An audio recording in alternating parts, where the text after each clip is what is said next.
নমস্কার বন্ধুরা, আজকে আমি আপনাদেরকে বানিয়ে দেখাবো কলা দিয়ে গুড়। কলা দিয়ে যে গুড় হয় এটা কিন্তু অনেকে আবার জানেন না। তো কলা দিয়েও কিন্তু খুবই সুন্দর গুড় হয়। তো কলা দিয়ে আজকে গুড় বানিয়ে দেখাবো, সেই গুড়ের কিন্তু মুড়ির মোয়াও তৈরি করে দেখাবো। খুবই সুন্দর হয়, আপনারা কিন্তু অবশ্যই একবার বাড়িতে বানিয়ে দেখবেন, অনেক ভালো হয়। তো আজকে আমি এই গুড়টা বানানোর জন্য এখানে আমি অনেকগুলো চাপা কলা নিয়েছি। আর এই গুড়টা কিন্তু চাপা কলা, কাঁঠালি কলা দিয়ে কিন্তু হয়, আবার বিচি কলা আছে সেই কলাগুলো দিয়ে কিন্তু খুবই সুন্দর গুড় হয়। তবে কিন্তু বর্তমান কলা মানে যেগুলো বড় বড় কলা হয় সেগুলো দিয়ে কিন্তু হয় না। তো এই কলাগুলোই লাগবে। তো আমি এখানে কয়েকটা চাপা কলা নিয়েছি। এবার আমি এই কলাগুলোকে সুন্দর করে ছাড়িয়ে মানে খোসাগুলো ছাড়িয়ে নেব কলার।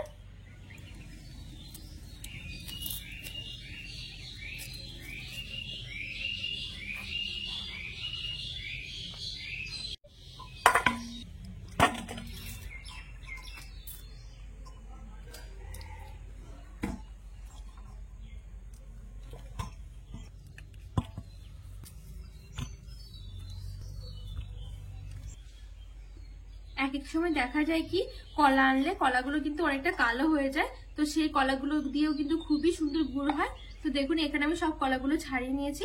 এবারে এই কলাগুলো ভালো করে কচলে একদম মানে মিহি করে নেব।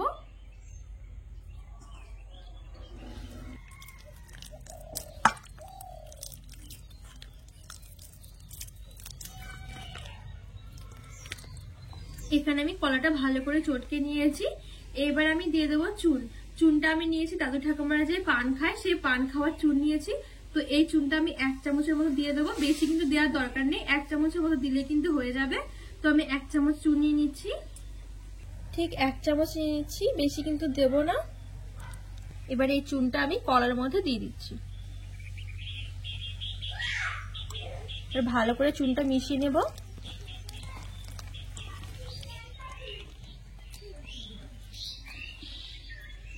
এখানে আমি চুনটা দিয়ে ভালো করে মেখে নিয়েছি।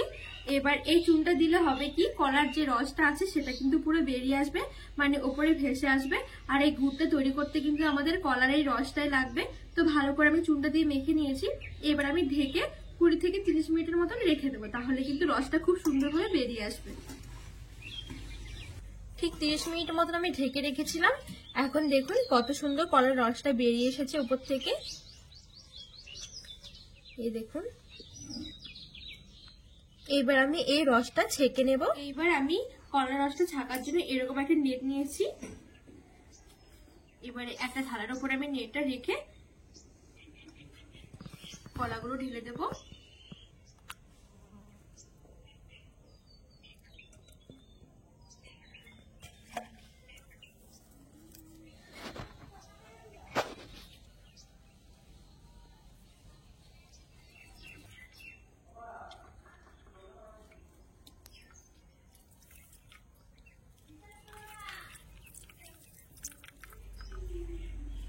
এখানে ভালো করে চেপে চেপে আমি সবটুকু রস বের করে নিয়েছি।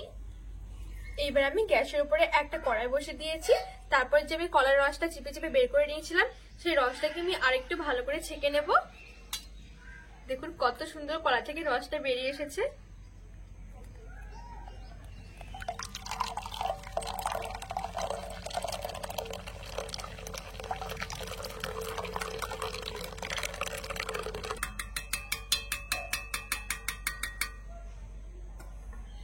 সবটুকু রস আমি আবার ভালো করে ছেঁকে নিয়েছি। এবার আমি এই রসটা জাল দিতে থাকবো। এই দেখুন কলার রসটা কিন্তু খুব সুন্দরভাবে ফুটে গেছে। আর এই সাইড থেকে যেগুলো বেরিয়েছে এগুলো আমি ভালো করে এরকম করে ছেঁকে নিয়ে এগুলো ফেলে দেবো, এগুলো কিন্তু রাখার দরকার নেই।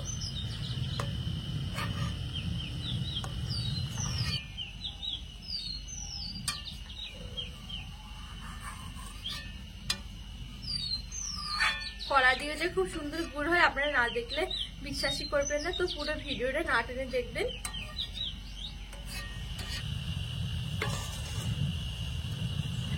জাল দিতে দিতে কিন্তু কালারটা কিন্তু পুরো চেঞ্জ হয়ে গেছে। দেখুন পুরো গুড়ের কালার চলে এসেছে। আরো কিছুক্ষণ আমি জাল করে নেবো। ততক্ষণ জাল করবো যতক্ষণ চিটটা ধরছে ভালো করে, মানে মুড়ির যেরকম মোয়া তৈরি করি আমরা, যেরকম যতক্ষণ চিট ধরছে ততক্ষণ আমি এরকম জাল করে নেবো। এখনো কিন্তু চিটটা ভালো করে ধরেনি। আরো কিছুক্ষণ আমি জাল দিয়ে নিয়েছি। এখন দেখুন রসটা কতটা ঘন হয়ে গেছে, ঘন হয়ে কিন্তু পুরো গুড়ের কালার চলে এসেছে। এই দেখুন মানে এক তারের মতন চিটে ধরেছে, তবে আমি আরেকটু চিট করে নেব।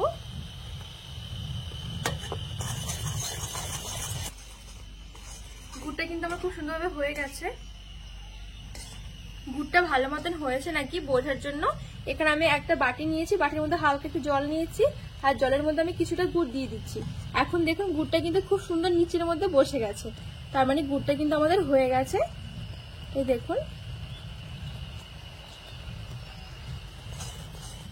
এইবার আমি আঁচটাকে বন্ধ করে এখানে আমি মুড়ি নিয়েছি কিছুটা, তো মুড়িগুলো আমি দিয়ে দিচ্ছি।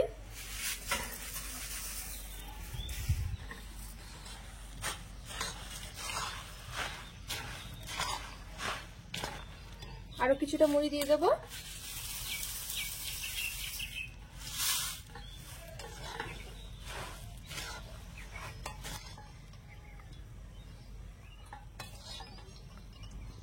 মুড়িটা কিন্তু আমার খুব সুন্দর করে আমি গুড়ের সাথে মিশিয়ে নিয়েছি। এবার আমি মোয়াগুলো তৈরি করে নেব। এবার আমি হাতের মধ্যে একটুখানি সরষের তেল লাগিয়ে নিচ্ছি, এতে করে মোয়াগুলো কিন্তু হাতের মধ্যে লেগে যাবে না। এবারে এখান থেকে আমি গুড় মাখানো মুড়িটা নিয়ে নিচ্ছি, এবার মোয়ার মতন করে বানিয়ে নেব।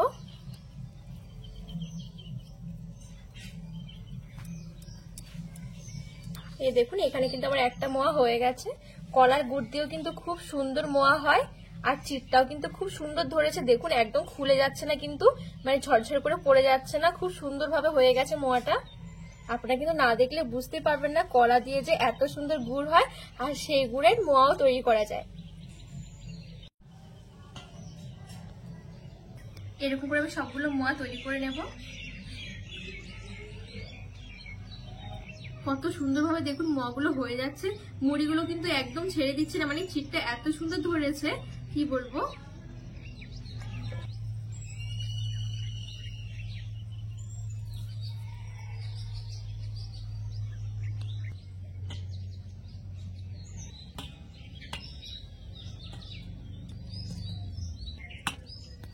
মোয়া বানানোর সময় কিন্তু আমরা অনেক সময় অনেক কিছু ভেজে দিই যাতে করে মোয়াগুলো সেন্ট হয়, তবে এরকম করে কলা দিয়ে গুড় বানিয়ে একবার মোয়া বানিয়ে দেখবেন, মানে এত সুন্দর সেন্ট হয় কি বলবো।